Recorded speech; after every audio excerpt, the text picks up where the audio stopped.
माननीय विधायक जी, आप लगातार दूसरे दिन सरकारी राजकीय धान के केंद्र का निरीक्षण करने आए हैं, आपको क्या मिला है? देखिए, हमको कई दिनों से रामपुर मथुरा सेंटर की शिकायत मिल रही थी। उस परिपेक्ष में मैं कल आया था यहाँ पे, मैंने चेक किया इस सेंटर को, और इस व्यक्ति ने व्यापारियों से धान ले करके लिया और किसानों का धान नहीं लिया। और जिन किसानों का धान ले रहे थे, इस पंखे में डालते थे, उसमें 40% बाहर निकल जाता था, 60% बचता था, उसको रिजेक्ट घोषित कर देते थे। या कंबाइन से कटा तो उसमें चावल आ जाता था, उसको रिजेक्ट करते थे।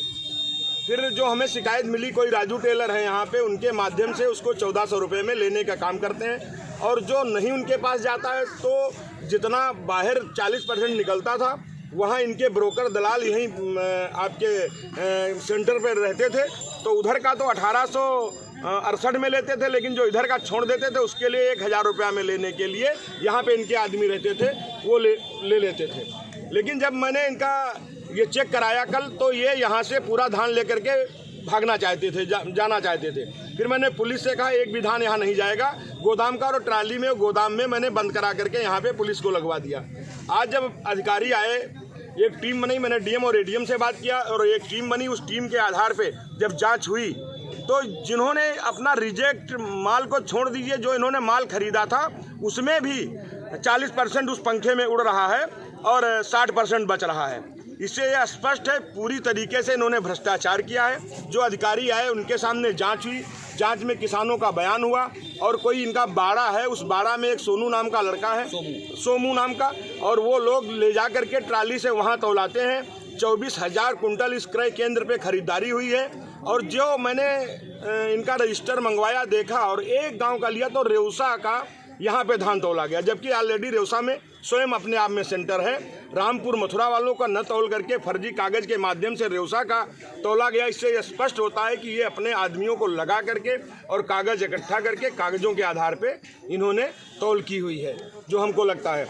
और लेकिन मेरी जिलाधिकारी महोदय से और एडीएम महोदय से बात हुई है, जो टीम गठित हुई है, और उनसे भी आप लोगों ने उनका भी वर्जन लिया है, और अगर न लिया हो तो उनका भी वर्जन ले लीजिए, और इन पे कठोर कार्रवाई होगी। ये एक गैंग बना हुआ है जो उत्तर प्रदेश के यशस्वी मुख्यमंत्री माननीय योगी आदित्यनाथ जी की सरकार को बदनाम करने के लिए लगा है। उत्तर प्रदेश की सरकार निरंतर किसानों के हित में अनवरत काम कर रही है।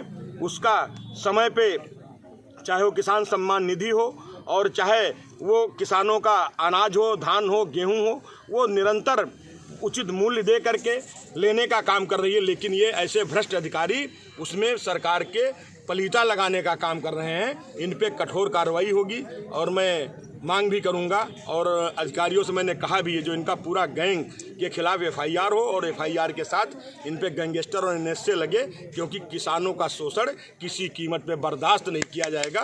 इसके जब विधायक जी, ये आपके विधानसभा में कई और सेंटर होंगे, जब यहाँ का ये हाल है तो अन्य जगह क्या हाल होगा? नहीं, मेरा प्रयास रहता है, जैसे रेउसा में मैंने कई बार सेंटर चेक किए तो सुधार हुआ, जहाँ दिक्कत थी तो या तो बंद मिला और बाकी सुधार हुआ। लेकिन यहाँ इसने तो सारी सीमाएं पार कर दी हैं। लोगों को कोई रिसीविंग न देना, बाड़े पे तौलाना, और उसके बाद जब उससे पूछा रहा तो वो मना करना कि नहीं ये नहीं तौला गया, जिसकी रिसीविंग नहीं है। आज तक यहाँ पे कोई ट्रक नहीं आया है, और जब ट्रक नहीं आया है तो 24,000 कुंटल माल यहाँ से कैसे चला गया है, ये मेरी समझ में ही नहीं आ रहा है। ये समझ से परे है। ये बात अधिकारियों से भी आप पूछिए, उनको सोचना चाहिए कि ये इतना धान 24,000 कुंटल कितना धान होता है, और ट्रक यहाँ पे आया नहीं है, ये लद के चला कैसे गया? ये प्रश्नवाचक चिन्ह है। इसका कहना है, इसकी रिकॉर्डिंग भी है कि 6 मजदूर एक दिन में 700 कुंटल, हमने कहा सबसे ज़्यादा खरीद, तो इन्होंने 8 तारीख बताया। तो मैंने 8 तारीख का रिकॉर्ड निकलवाया, तो सारे के सारे रेउसा के लोग मिले, और वो 6 लोग क्या 700 कुंटल धान तोल सकते हैं? ये न्याय संगत नहीं है। इसे स्पष्ट है पूरी तरीके से इसने भ्रष्टाचार किया है। और इस प्रकरण में मैं माननीय मुख्यमंत्री जी से भी बात करूंगा, और जो हमारे सहकारिता मंत्री जी हैं उनसे भी मैं बात करूंगा, और इन पे कठोर से कठोर कार्रवाई होगी।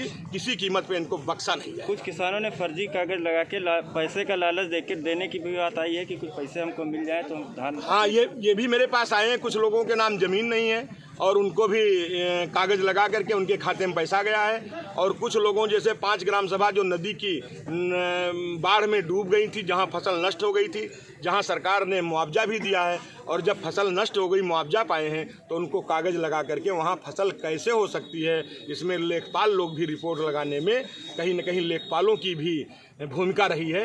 इसकी जांच का विषय है, जांच करा करके जैसे जांच रिपोर्ट आ जाएगी उन लोगों पे भी कड़ी कार्रवाई होगी। किसी तरीके से किसान का शोषण बर्दाश्त नहीं किया जाएगा। किसान को उसका उचित मूल्य मिले, शासन द्वारा, सरकार द्वारा निर्धारित, उसके लिए विधायक कटिबद्ध है उनके किसान की लड़ाई लड़ने के लिए।